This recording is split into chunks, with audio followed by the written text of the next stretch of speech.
Hello, everybody. Welcome to the special session, special stream at Maxon. And today I am accompanied by my good friends Tony Barry and also Mark Hudgins. You're probably wondering what is this session today? And we're doing something special because actually our friends at ASUS is releasing some great piece of technology today, and we are here to showcase the technology. So this is going to be like a three-part sessions. Today we're going to talk about the capability of one special OLED monitor that just got released yesterday, and it's fresh off the factory. And Tony will showcase some of the capability, and we'll talk about that more later. And also today we're going to talk about like how is this monitor going to fit in an acquisition scenario. So we are talking about like three different topics because this is like the world first, like a, how do you call it, affordable OLED monitor that you can use in many different scenarios. You can bring it on set and monitor on set, which is what we're going to talk about today. And on the week two, you're probably wondering is like, how is this monitor going to, accompany, how do you call it, complement my workflow when I'm doing like post productions and 3D. So if you want to see how Cinema 4D runs in this particular monitor, you probably can check out the stream, or if you are attending NAB, you can come and join us at Maxon booth and ASUS booth to see in person how this monitor can complement the 3D workflow and the post-production workflow. And in the last sessions, like usual in post-productions, it won't be complete if we're not going to talk, if we haven't talked about color grading. So we're going to talk about the color grading capability of this monitor in the third sessions. And today we're joined by the specialist of acquisitions. So we are joined by Mark Hudgins. Mark is the Chief Operational Officer and also the Principal Engineer at Imagine Products. And the people at Imagine Products, our friends at Imagine Products, is creating such a great software, something that you want to check out. And this sessions, the format is slightly different. Instead of us presenting like a slides and sharing you a lot of like tips and tricks on the screen, we probably gonna dial it back a little bit more, so it's gonna be like more like a conversational. So if you have any questions about the how do you call it, the best practice of acquisitions, or if you have any problem during acquisitions, this is your chance. This is your chance to ask Mark, because Mark has all the nice answer for you, because Mark worked with a lot of professional DIT on the field, and he's also doing like a lot of different over-the-top streaming services as well, if I'm not mistaken, right, Mark? That's correct. And yeah, so that's it. That's my little spiel for today. And without further ado, let me pass the baton to Tony Barry. So Tony, would you like to introduce yourself a little bit? Sure. I mean, we've done this a handful of times. More or less, I'll be speaking with Maxon and ASUS at NAB. If anybody's going to NAB, I live out here, Los Angeles, local. Been a part of the camera and the shooting element, and then the post and the finishing element. Been a part of the whole process and coach people on the different ways to do their process based on whatever their prerequisites are, their requirements. But outside of that. Let's talk a little bit about our special guest right here.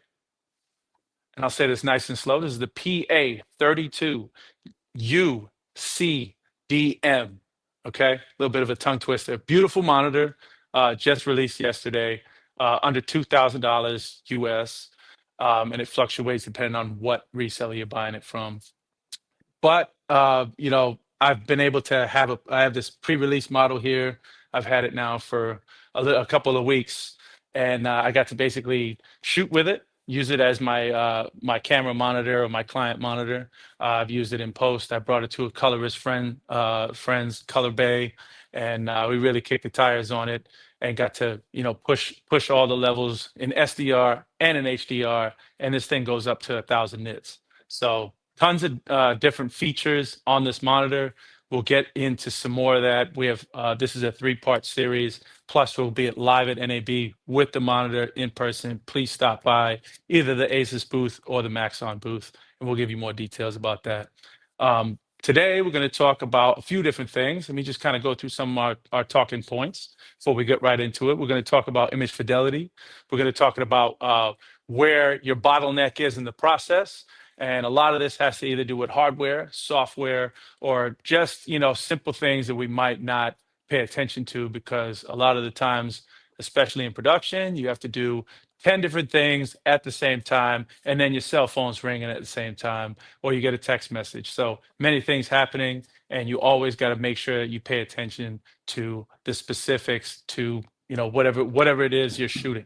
So outside of that, I think let's just we'll talk a little bit first and foremost about kind of whatever you shoot, that's what we aim to get, meaning whatever I shoot out there in the field, that's what I want to bring back home and post. So if I shoot with the intentions of having a beautiful 10-bit image that and I can see everything on it, I want to bring that back home, and I want to transcode to something that's 10-bit. And that's something that gets lost quite a bit. And Mark can chime in on this. But long story short is, whenever we hand off these files, we want to make sure that file is one-to-one with the other one. So some cameras will actually shoot a beautiful 10-bit, but it's an H.265, which is not necessarily an edit-friendly file, even though machines can crunch that pretty easy nowadays. But you want to edit with something like a ProRes or a DNX. So with that said, Mark, do you have anything to say about the files, the formats, and even when things get transcoded to make sure that things stay in the 10-bit format? Yeah, you just have to pay close attention to the transcode settings that you set up. And you also have to look at your intended audience, right? So if you just want to throw something up on the web so somebody can see it and get an idea of what you're doing, 8-bit might be all right just to get the gist of it. But if you're going to be doing any editing off of it, your editor's probably going to want to maintain that rich 10-bit depth and higher, so they can adequately do their job. So you just have to be mindful of the output settings when you go to transcode. And before we go any further, Max, maybe we can roll the clip and just reintroduce some people to Shotput Pro and Shotput Studio, which has been an industry standard for many, many years. And I personally, I would say at least way like 15 years, I think first time I used Shotput Pro. So if you want to roll that clip. So and I'll roll the clip. I'm the DJ today, so yes, I'll roll the clip, and thank then you, after DJ that part, Max. absolutely. Let's roll the clip.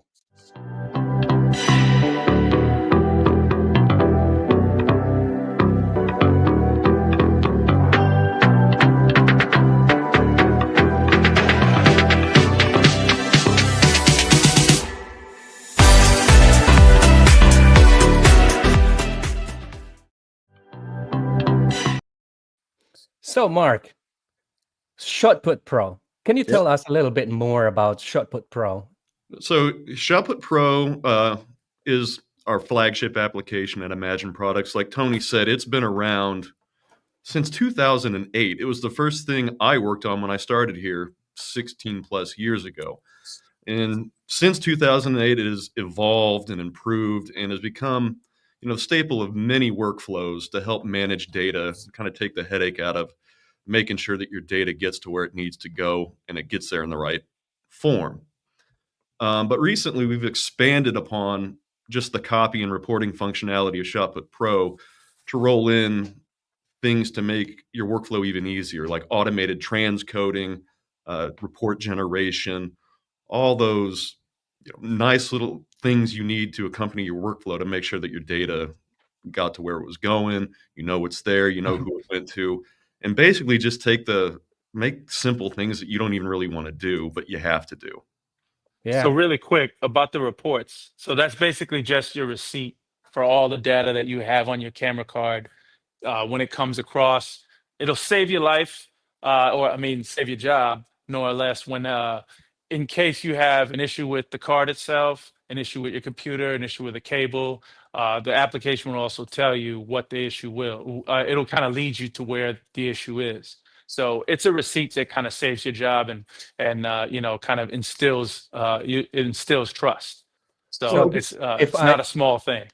if I It may also jump a helps. little bit, if I Okay, may go ahead. jump a little bit, when I stumbled upon Shotput Pro for the first time, it was through my interactions with Tony, and I can like represent, if I may, I probably represent some percentage on the audience today. Is that when I see Shotput Pro, it was like, oh, okay, I can copy, I can like move data from one devices to the other devices. My question back then to Tony is like, why do I need this? I mean, can I just like copy and paste?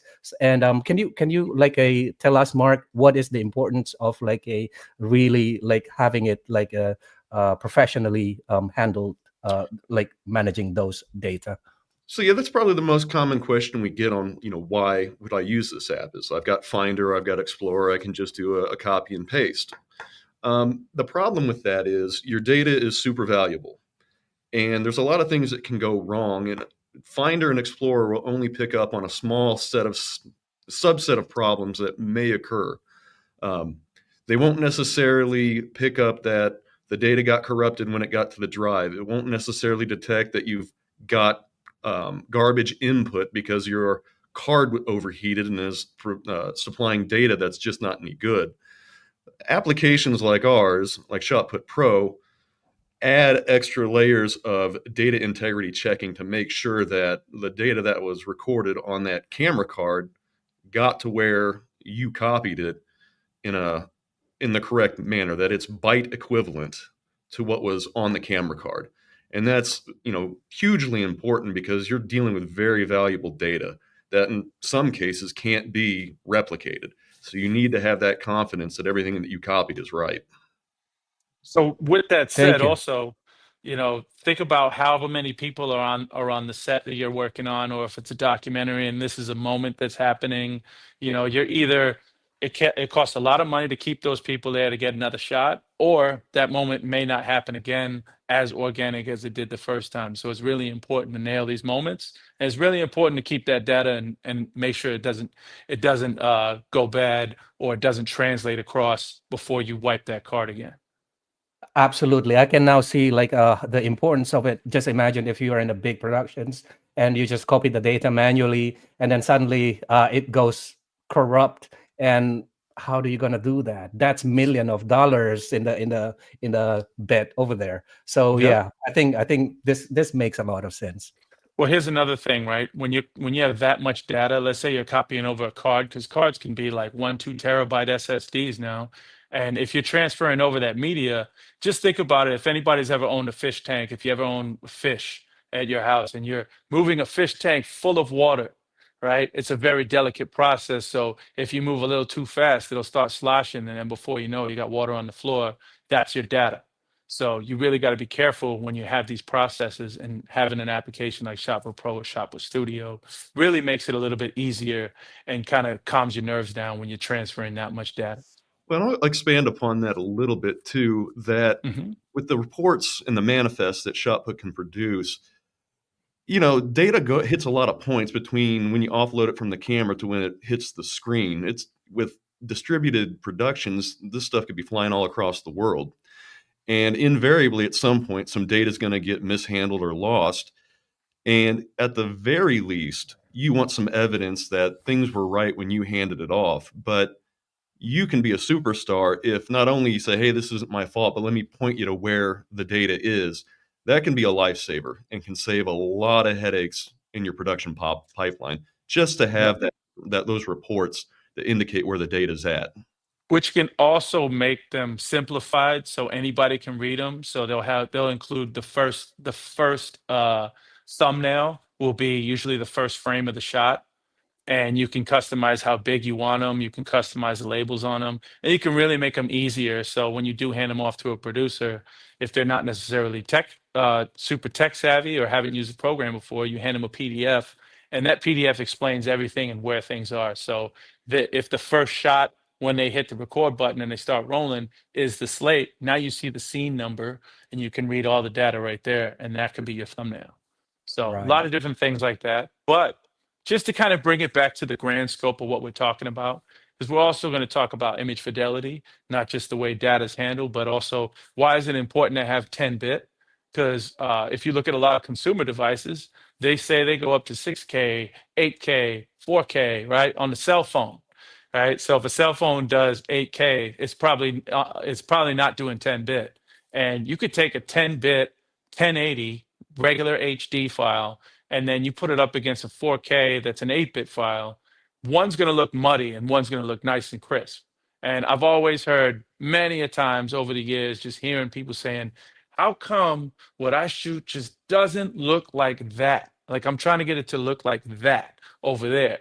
It's because the 10-bit signal really makes a big difference. So especially when you're working with 10-bit, having something that can view your 10-bit source like this right here makes a big difference. So being able to see all this extra information, just like the naked eye could see, really makes a big difference. So what, just to give you a quick example, when you have all this fine detail and you have, this really super wide shot, and until you pull it up on a bigger monitor, when you see it in this tiny little LCD, it really doesn't do you any justice. The second that you watch it on a huge screen, you're like, oh, somebody was poking their head in the background. Oh, we should have pulled that signage down. Oh, there's a logo there. Having something that's true 10-bit, it's going to give you all that detail, and you'll be able to see where these flaws live inside of your image. So that's a huge difference when you're working with 8-bit and 10-bit. Or the local coffee shop coffee cup. Yeah. So if you're shooting a scene that's a period piece and you happen to have a Starbucks cup, but like Max said, the local coffee cup right by your foot kind of gives away that you're in the present Yeah. time and not in the past. If everybody picks up what I'm putting down. And I also heard that this panel, the OLED panel, is a how bright is this OLED panel? Is it like This a is 1,000 10,000 nits. nits? And it also 1,000 have nits. like the true blacks, right? So Yes. this is kind of like a big deal for like a pre-productions or during the acquisitions, because with true blacks, it means like you will have like a bigger contrast ratio, and having a contrast ratio means like bigger contrast ratio means like you will be able to notice all those difference in the like the 100 nits area, so you can see more details. Maybe that like Yep. a local coffee cup from the local coffee shop hidden somewhere in the shadow, then you'll Yes. probably be able to notice that with the OLED panel. I mean, me myself, I haven't checked this panel yet. I haven't checked this screen, and I'm really excited to see that at NAB. So if you're like me, I mean, come on, join us in ASUS booth and at Maxon booth to check out this monitor. And also, with that said, on the acquisition side, on the camera side, one thing that this monitor offers is this HDR preview. So it'll actually mimic the look and give you the idea of like how you can shoot if you're working in like P3, or if you're working in like HLG 2020, all these different color spaces for either HDR or SDR. So you can emulate that even if you're coming from an SDR source, or you're shooting as though you're shooting, it could go SDR or HDR, and you want to preview it, you can preview it here on this monitor. Yeah. Oh, by the way, just a public public service announcements. By the way, guys, if you are in the audience and you are having like a questions about the specific questions about the panels, about the screen, feel free to leave a comment on the video, because our friends from ASUS, they will check the video and they will also reply to your comments about the monitor. So any comments that we will not be able to answer that today about the panel, and just leave a comment in the video, and our friends from ASUS will take care of that. We'll check that question for you. And by the way, we're not the only one. Jasmine from the audience also mentioned that she's a big fan of ASUS rig. She already have like the 332 ProArt monitor. Well, 2 ProArt monitors, and Very cool. that it is a best purchase ever. All right, can't agree Pretty more good than you. endorsement. Yeah. So let's skip ahead from data, image fidelity. We kind of dialed in on 10-bit quite a bit, but let's just talk about the bottlenecks that people might have in getting this true 10-bit image. Like when we walk away, we want to make sure that right, whoever's posting for us has the best possible image. What we saw and what we intended to shoot is what they get. But a lot of that can be blocked by certain things. And, I'll toss it to Mark here, but just a couple of quick things, such as old cables or using cables that are intended for power and not for data, but they look exactly the same. These are common issues. Something that has like a USB 2 speed, but has a USB-C end, all kinds of little things like that. These are small gotchas that myself, I've had this issue before by just not paying attention or just not having my local coffee before I start. But Mark, what do you think about this? Well, anybody who's been in the data management or been on set knows how hectic it is. And when the cameras start rolling and the cards start flying and a million different things are going on, of course, that's when something in your setup goes wrong. And there's nothing more stressful than that. Then you've got 10 different problems you got to solve in under a minute. But there are things that you can do to sort of, when a problem does come up, solve it, or in some cases, avoid it in the first place. Like Tony said, one of the biggest complaints that we hear on set is either my offloads are erroring, or it's moving way slower than it should be based on the speeds of the drive. There's a lot of things that can go into, why that's happening. Like you said, Tony, cables, old cables, mismatched cables. Yep. If you don't have the right cable for the drive and the connection, it's going to move at whatever the slowest component is. So you want to make sure that every part of your data pipeline is compatible with one another or are compatible so that they're moving at the proper speed. Well, speaking of that, let me just add one thing. Like, aim for Thunderbolt. Just get the Thunderbolt. $50 more, $100 more, whatever. It's worth the time. It's worth the effort. Thunderbolt in general, with this, is also a Thunderbolt display. And with one single cable, right? If you have a proper Thunderbolt cable, you can power. I'm powering my laptop through this. So this is giving me 96 watts power delivery, and it's also providing the picture from my laptop. So Thunderbolt is the way to go. So it's much more simpler setup to have to have a one cable setup and then be able to daisy chain, right? Meaning I can loop this to the next, and then also, Thunderbolt breaks out typically to a few more ports. So from Hang on, one Tony. port on my machine, I think we have a question from the audience from GS Sync. I'm sorry if I pronounce your name wrong. Is it Thunderbolt 4 or Thunderbolt 5? Thunderbolt 4. Okay, so the monitor have a Thunderbolt 4 support. Yep. Okay, cool. And by the way, there's a nice comment from Asia Lee. She's liking the support to the local coffee shop. Yeah, coffee shop for the win. Local coffee shop. And apparently, every day local. apparently, our friends Render Baron, he's also making a purchase for this monitor, and he's mentioning that he cannot wait to have this fine piece of hardware in his studio. And he's such a great 3D artist. Mark, love you, man. So one quick thing as well. It also has a VESA mount on it. So I want to say it's a 100 mil VESA mount. So this is industry standard to hang it off of any kind of stand. Make sure you have one of these something that can hold significant weight. Although this is nice, has a nice thin, beautiful bezel. Actually, when we were playing around with it, we shot a little clip just to kind of show you the aesthetics beyond just right here what you see. If you want to show that, Max. Before I'm DJing again, there's a question from GS Sync. The monitor is for the ASUS monitor, this one particularly probably, is there a 27-inch model or 24-inch model for this particular OLED screen? This particular one's 32 only, to my knowledge. Okay, all right. So probably we can loop these questions to our friends at ASUS. Maybe they have more answer for that. But yeah, and that's a great question actually, because I have a problem having 32 right in my face because I have two monitors for post. I have two 27s typically. So having a 32 and then having a 27, I usually do the wide and then the tall. But yeah, it is a little bit hard to have two 32s in your face sometimes. So having a smaller one, like a 27-inch, is not a bad idea or suggestion. So Yeah.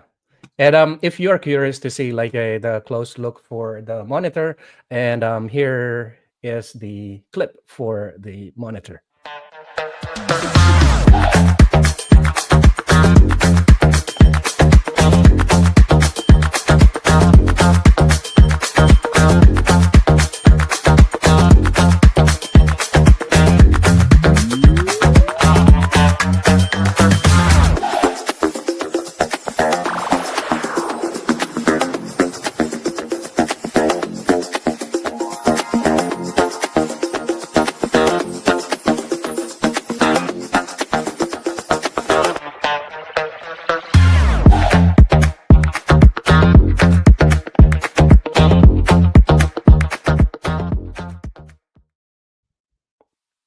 Yeah. all right.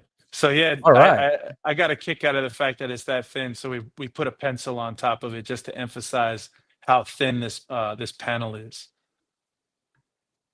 And I think we have some product photos that you can see. Yeah. It's very thin panel.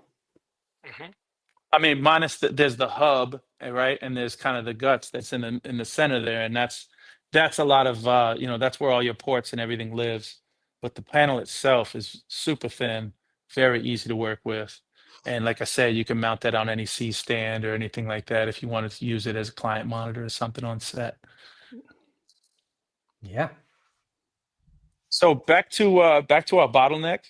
Yeah. You know, minus the cables, right? The good thing about Thunderbolt cables is they will usually have a number on them. So you'll be able to see if it's a Thunderbolt 4 cable, if it's a Thunderbolt 3 cable, and a 2, I think that may not even have the number on it. So when people pull out a Thunderbolt cable, you can quickly see, especially if it's a high, like anything that's an official Thunderbolt cable will have a 3, a 4, and a 5 at some point. I've seen maybe one Thunderbolt 5 cable. So I know they're out there. I know they exist, but majority of the stuff I work with is still Thunderbolt 4. I do have a Mac Mini that supports Thunderbolt 5, but I have yet to use the full capabilities. So that'll be like an added value here in a couple of months, couple of weeks, and we'll see after NAB what pops up.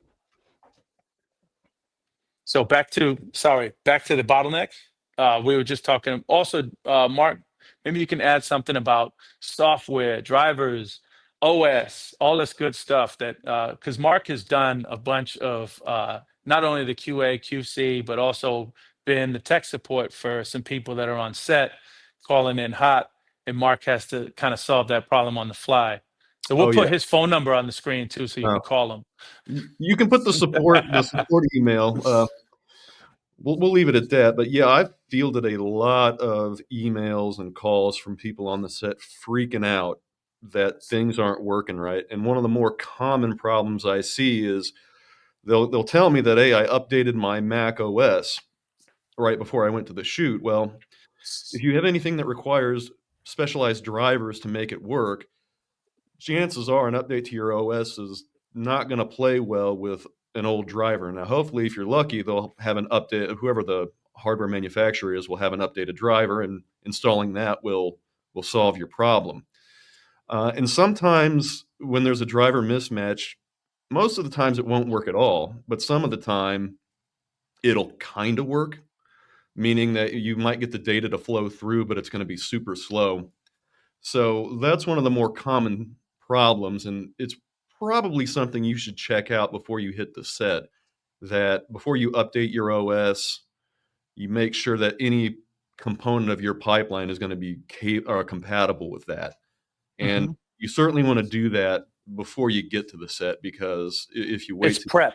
It's proper prep. If you don't do proper prep, whether you get paid for it or not, just cover your own 6 on that, because if you don't do proper prep, you get out there, you turn things on, they don't work right, and then now you're on the clock, and now you need to hit the record button, and either you can't copy the media over properly.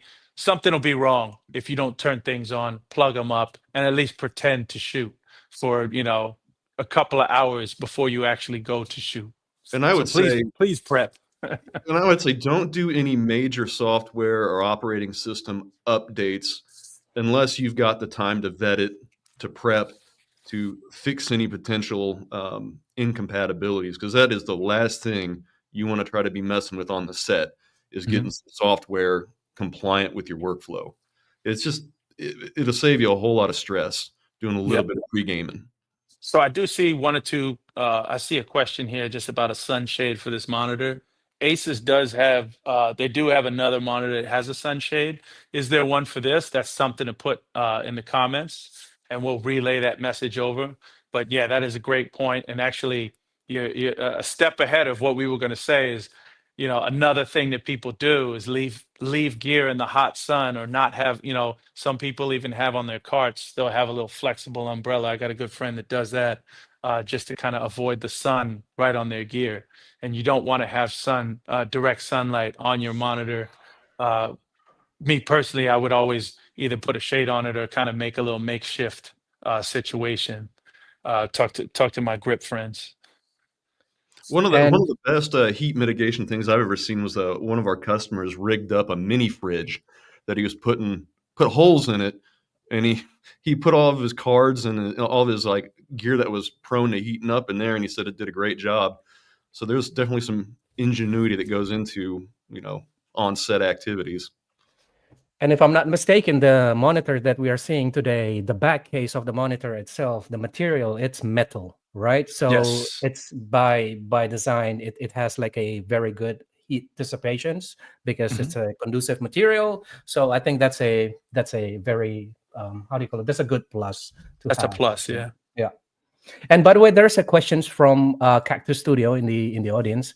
He's wondering if this monitor, since it was like released yesterday, is it also already available in Europe? That's a good question. That's something that I think if you go to your reseller website, any website that would sell Aces, if you have the buy button, like there's a good chance that I don't know what the turnaround time is, so don't quote me on that. But if the buy button is active, then yeah, Yeah. that's my go-to. Otherwise, I would definitely drop that comment. And then also, he's also kind of like wondering, Cactus Studio is kind of like also wondering, because OLED, it is popular with one particular problem since the advent Dead of the pixels. panel, the burned out pixels, right? Yes. So how is the monitor? Is it is something that ASUS is working on it, and are they aware of that problem, and is there some like a solution built There's into somewhat this of a safety one? built in. I Yeah, don't know the 100% answer to it, but there's somewhat of a safety built in.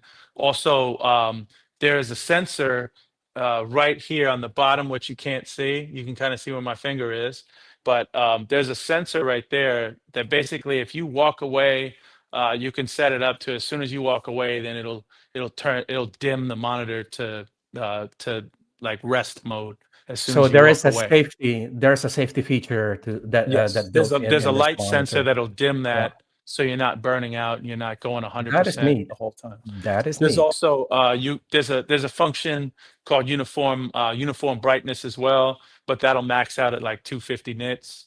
Yeah, There's a few safety features because many people are aware of the faults of OLED. So and the people at Asus did a lot to kind of mitigate that. But again, come to the booth. Let's ask these uncomfortable questions. I'll stand right next to you. yeah, So absolutely. And I think we just need more time to test it to see absolutely, yeah. how it performs. And yeah, there's another questions from Cactus Studio about the Mm. warranty, but I think that is something that our friends at ASUS that can answer Yes. the Yes. warranty. Yeah. All right, back to you, Tony and Mark. Sorry to Sure. take some time. No problem. We just do a little sidebar. This is a nice conversational Yeah. setup here we have. So, what I was talking about before, we mentioned slightly about gear overheating, and same thing. Like if somebody just leaves a drive just sitting there, it's a crazy hot day outside. Anything that has electronics in it, even if it looks like it could take a beating, like throw a strip of duvetine on top of it, right? Some black felt, something. just cover it up from the sun. The sun will beat your stuff down, including your machine too. So if your machine is doing any transcoding and all this good stuff, like right now, I have my machine on just a little like folding stand here, and then that allows for some airflow versus if you just have it sitting there on a flat surface. So having airflow really helps. And then also, whenever you do have these issues, when your computer has an error, sometimes that's just because it's overheating. So I know that cameras, if you've ever seen what a camera looks like when you're filming and it overheats, your footage kind of goes to mush. And, at one point you won't even be able to record. So just be careful as far as that's concerned. I've even taken Duvetine and thrown it on top of the camera, or even like anything that'll block the sun out. Um, But mhm, just a out of topic questions. sure. There's like a comment from our friends Versroka in the Uh-huh. audience. He mentioning that Windows RTX user probably be mad when we're talking about Thunderbolts. Well, I mean, personally, I will say not really, especially if you have ASUS motherboard, because Mhm. ASUS ProArt motherboard comes with Thunderbolt, and if you have Intel, how do you call it, processor, Yep. it is a Intel technology, so it runs in Windows as well. So if you have a ProArt motherboard like I do, you'll be able to connect this monitor to your motherboard. Or if you don't have ASUS motherboard, ASUS also sell like this Thunderbolt adapter card that you Mhm. can into your Windows, and it has some like I don't know if it's Thunderbolt 4 cards. Yeah, there is like a solutions, of course. Let me add one thing to that, and it's great that you bring that up. I've spoken with a few PC manufacturers, and they're very interested in putting Thunderbolt all across this, especially in the media and entertainment business, but putting Thunderbolt in all motherboards at a pro level. So if you're like at prosumer and pro level, most likely in the newer PCs, you're going to have a Thunderbolt port, especially anything that has an Intel chip in it, or any of the major brands that you see that you would work with in post. There's a good chance that they'll have a Thunderbolt 4 or 5 here coming in the future. So that's a great question. So Thunderbolt is going to be a little bit more ready available to what I've been hearing. So Are you sure you're not signing any NDA on this, Tony? no, there's no NDA. I'm just letting you All right. know that like people are very interested in putting Thunderbolt for PC and for Mac. So Yeah. it is a dual partnership. Yeah. The Now, democratizations of technology. I love that. absolutely. So, Mark, just kind of wrapping up what you were saying before, about the software and then like updating the OS, and then, I know I kind of stepped over you by just saying like prep 100%. Pull out your computer, if you're working Monday, sometime during that weekend, whip out all the stuff, plug it up, try it out, even the drives straight out of the box.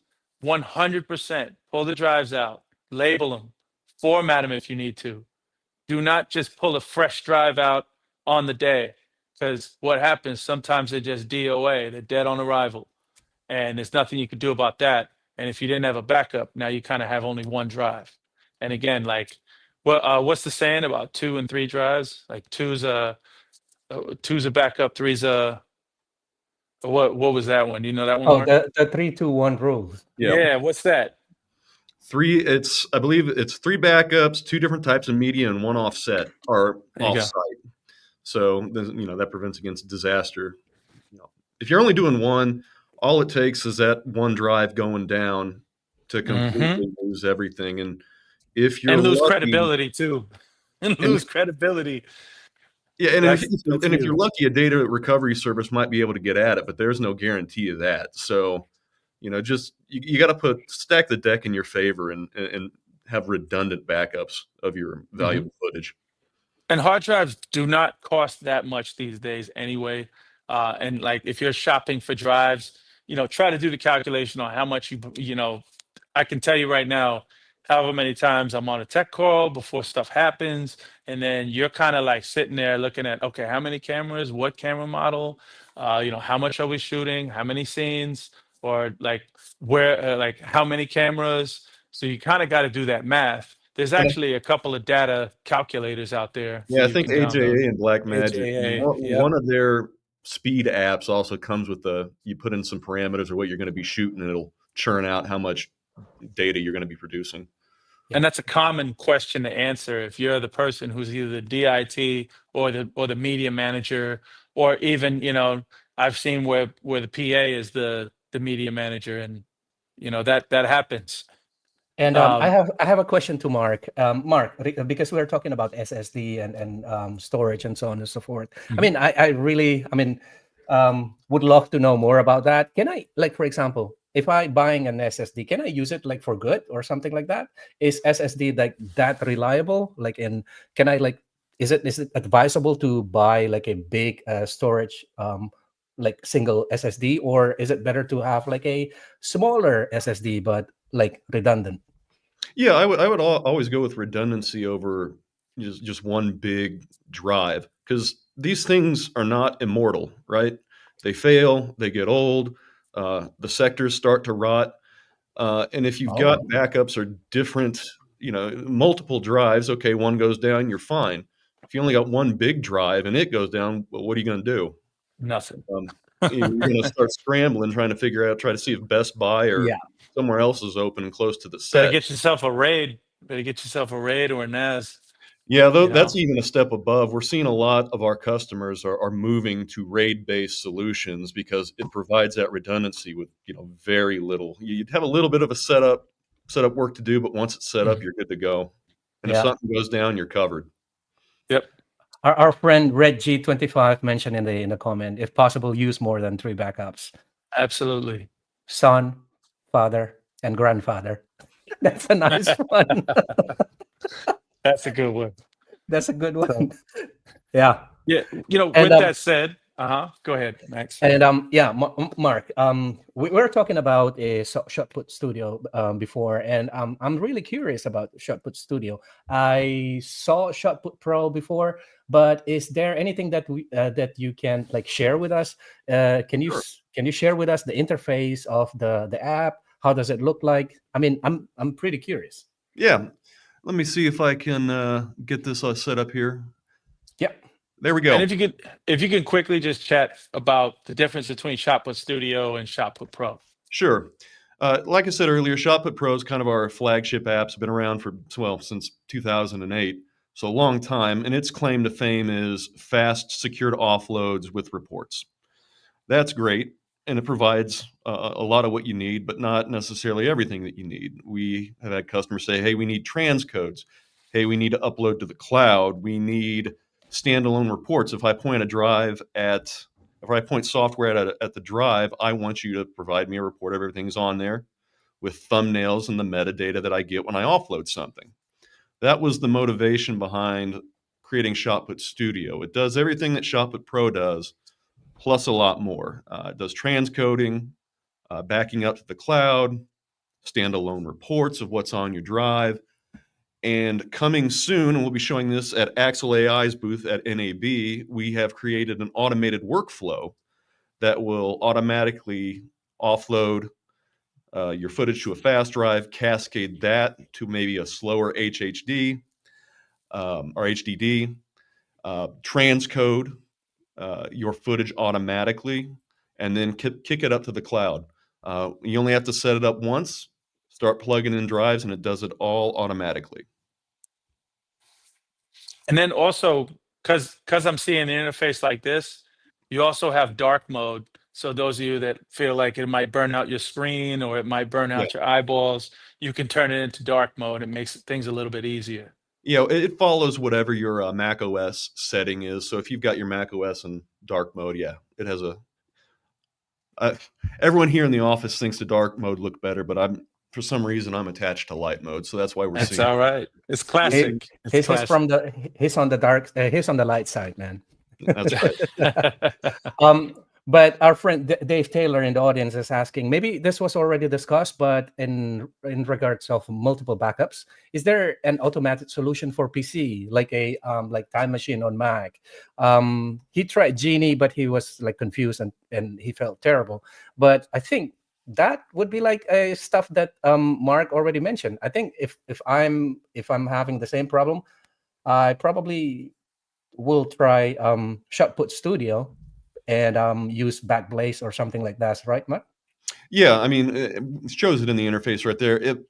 Shotput Studio integrates with basically, we have some special integrations with Backblaze and StoreJ and Axle AI, but if you have an S3 solution, you can have a generic S3 connection. You just have to authenticate in the software with your provider, and then you can start kicking up footage to the cloud. As far as Windows goes, we have a Windows Shotput Pro that can handle your backups. We do not yet have a Windows version of Shotput Studio. That might be in the works in the coming quarters and perhaps into 2026. And Mark, if the audience is curious about Shotput Studio or Shotput Pro, is there any way that they will be able to have some benefit or maybe have some, I don't know, small discounts maybe for our friends in the audience? Yeah, for this talk, we went ahead and created a 20% discount off list price for Shotput Studio. It's there we go, ProTalk-20. You go to our website, put Studio in your cart, go to checkout, put in that code, you get 20% off, and that's going to run through the end of April. Wow, thank you very much. So Dave, Awesome. check that out. There you go. Screenshot that. Yeah. Also, so I think at some point, let's just talk really quickly. Like I mentioned before, you can do HDR preview on here, no matter what your camera source is. And besides that, this monitor is 240 hertz. So I can actually play back my high-speed footage and actually see all the frames without seeing it go crazy or without being denied by the monitor itself. So this will actually preview my high speed that's not in a 24p wrapper or something. I can see it in real time. And also, if you play video games, right, you can play your high speed video games on here as well. There's many different things you can do, but this goes up to 240 hertz. And besides that, even if you're just shooting native 60, you'll be able to see it without an issue. Some monitors, definitely don't go beyond 60, or they'll sit at 120, but this one will go to 240. Very nice. You And all I you also heard that normally at ASUS they separate the how do you call it, the panel differently for different market, right? So for prosumer device, they normally are like kind of accurate. Mhm. They're like quite accurate, but this one is like the pro market. So I heard that it has like a delta E of like smaller than 1. So that's also another advantage. Probably for friends out there that doesn't know what the delta E is, delta E is a metric used to calculate the difference between two colors. And in this case, it is like a method to measure the deviations between the colors on a monitor and then the reference color. So if your delta E yield a number of 100, it means like it is a two exact opposite colors. And if the delta E is have like 1 until 2, it will be like the colors different that you will see. It will be perceptible. You can see this if you are pixel peeping into it. But this one, it has like less than 1 of delta E. It means like it's almost imperceptible to human eye unless you really measure it. So that's another great tip if you want to get a really nice color accurate monitor out there. Get the one with a with a lower delta E number. Now, Max, I think you were going to talk a little bit about like previs, or basically if you wanted to shoot something that might have had a flare, right? And you Oh wanted to yeah. see what it looked like ahead of time. Again, this is kind of kicking the tires before you go out there and do it on a job. You know, not a bad idea to kind of just do a pre-shoot, kind of see where things live. If you know, Max is going to talk about some of the plugins that Maxon offers, specifically like a lens flare or color tools. But I'll leave it to you, Max. Yeah. So I'm not the DJ anymore. Okay, let's do this. Yeah. I think, guys, I think you maybe agree with me. Like, especially when we are shooting in the scenes, when we are like doing the acquisitions of our footage, there are some like big concerns. Is like, do I need to do it in the camera or do I need to do it in post? Fix it on set or fix it on post? I mean, there are really. It's not a really like there's not really an answer that you better to do that, you better do this instead of that. But nowadays I think there are options. So like one big thing that people may be like familiar with is the lens flare, right? Because some people may think lens flare is a mistake. It is a how do you call it? It's It's a something that is beautiful mistake. it's a beautiful mistake. It's something that is not It's very supposed to be in stylized. your footage. And let me share my screen. Because people normally will be able to say like, okay, I don't want my flare built into my footage, because flares will like lift the contrast ratio, and having a lifted contrast ratio and fixing it after that will do no good. That's my opinion. Of course, it's going to be different with somebody else's. For the longest period of time, there's always confusions about like, okay, what should we do? And I think there is a very nice solutions that Maxon offer for that. And there are plenty of different options at Maxon. You probably already know like the no light factory. And no light factory is just like an easy flares that you can use. And it is not so much like a, how do you call it, parameters that you can tweak down to the nitty gritty. It's something that you want to use like real fast for your motion graphic piece. But then nowadays, if you are talking about like professional acquisitions and you're worrying about whether you should have or should not have flares in your footage, I would say like shoot it clean and do real lens flare later on the post productions, because real lens flare is this nice tool over here, real lens. And there you go. If we open real lens flare, okay, we'll have like this very nice how do you call it, preview over here. So real lens flare is a plugin from Maxon for you to be able to create a real lens flare. At the moment, you will see that, okay, it's just some parameters, but hang on. There's like this button over here to open the designer. So once you'll open the designer, you'll be able to see that, oh, okay, apart from just creating lens flare, I can also mimic my lens setup. So if you have white paper of a specific lens, those number of like how the thickness of this glass, what is the coating, and so on and so forth, that's something that you can replicate and make that how do you call it, integrated to your lens flare. And here you can even measure, you can even change what the camera sensor that you're using, and you can also change the how do you call it, the light source. And there are plenty of different how do you call it, real lens flare elements that you can build into your real lens flare. And like any other Maxon products, of course, it comes with a lot of presets already built in. So if you're in a hurry, experts build the presets. Expert built presets. So, but Yes. this preset is not something that you like, okay, I'll just use one preset and that's it. Yeah. It is something that you can tweak down to the And detail. customize. Yeah. So, I mean, probably it's also it used to technically be accurate too. So a lot of these things are, they're not just pixels on a screen. These are real, based on what on the lens model that you see down there, and even the so distance or the focal plane or A So little bit of everything.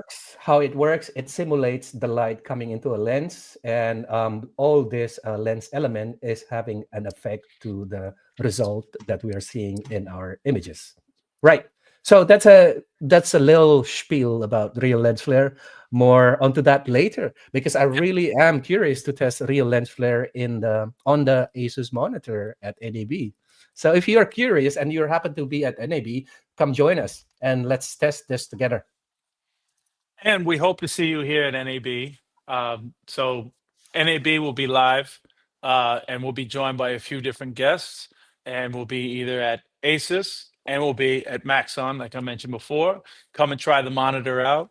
Come and kick the tires. I know I have my laptop there, and we can go show you a couple of different things. We can show you the real lens flare effect too, as well as kicking the tires with some HDR footage, Yeah. starting from raw. And all kinds of interesting things that we'll do in person. Love to meet anybody that comes to either one of the booths. Look for either one of us. Mark will be there too. I'll be And there. yeah, I'll drag Mark over to either the ASUS booth or the Maxon booth as well. Yeah. So you can talk his head off as well. And our friend Mark from Render Baron is also mentioning that he used real lens flare as well. He loves schmutz settings. I love schmutz Nice. too. And by the way, look who's in the audience. Vlad is there. Oh yeah, Hey, Vlad Vlad, will be one of how our are you? guests. Yeah. And And yeah. Vlad will be at NAB too. Well, we were talking about Cinema 4D before. We would love to see how Cinema 4D complement the workflow with ASUS, or the other way around, how ASUS ProArt monitor complement your Cinema 4D workflow. And if you're curious, you will be able to see that in person at NAB, because Flat will be doing that for you. So yeah, I mean, if you're at NAB, come join us and come say hi to our booth. And we don't have that much time anymore, Tony. If I may ask something, and Dusan is also in the audience. Hey man, how are you doing, Dusan? And Andrew as well. Oh, you guys are awesome. And yeah, Tony, if I may ask something, right? So if you can put it in a small, concise sentence. What are the benefits of this ProArt new ProArt monitor to be used on the locations? Well, there's a couple different things. I don't know how short I'm gonna give it, but I'm gonna try to make this a little elevator pitch. It's like a very affordable monitor for what all the specs that it has, and the fact that it meets a lot of the criteria of all the high-end projects. So you could show up with this on a set. You could throw this on your cart. You could throw it on a stand. It does have camera overlays. It doesn't have every camera overlay, but it does have some camera overlays like title safe, 1:1 aspect ratios, and then also mimicking the HDR signal as well. So again, it's a beautiful monitor that you can mount on any stand you can imagine. It has the VESA mount, and then on top of that, it's just this kind of beautiful thin bezel. It's a client impressor. So you have this on your desk. Good chance that people are going to be staring at this and want to know what it is. So it's a piece of art. It's a pro art. There you go. ProArt is a piece of art. It Right. is. By the way, let me do a little housekeeping before we Yep. say goodbye, because I see that we're on top of the hour. If there is a link in the chat, if you're clicking on that link, it will lead you into this nice web landing page here. But in essence, if you're curious about what events Maxon will be present, there's like this website called maxon.net/events. There you'll be able to see is like what are the events that Maxon will be attending, be it online or be it in person. So maxon.net/events. And if you're curious about if this video is recorded or not, and if I want to rewatch it, and how do I do that, always go to the Maxon Training Team YouTube channel, because all the video in Maxon Training Team YouTube channel will be timestamped. So it will be timestamps. You can just skip my blabber and go to the exact points, because our friends Dr. Sasi is doing that. Thank you so much, Doctor. And again, if you want to learn more about Maxon products, go to this university.maxon.net, and there you can find any video about Maxon products, and that's like the best way to learn about Maxon products. So, and if you want to join the newsletter from Maxon, there's also a possibility to do that, and it is available in this link that I provide in the chat. So if you're curious, check that out. All right. So, I want to thank our friends at Maxon, thank our friends at ASUS. We and would thank like to everybody for thank watching. exactly. We would like to thank you guys for joining us today, for watching. Thank you for And joining us. Absolutely. we want to thank Mark, and thanks Tony, and thanks our friends at ASUS. And also, we would like to thank our local coffee shop. Thank you so much for providing such a good coffee. We do love the local coffee. Exactly. And with that being said, I hope to see you all at NAB. Thank you very much. And this has been such a pleasure for me. And thank you very much. See you next time. All right. Thanks a lot. Everybody. Bye-bye.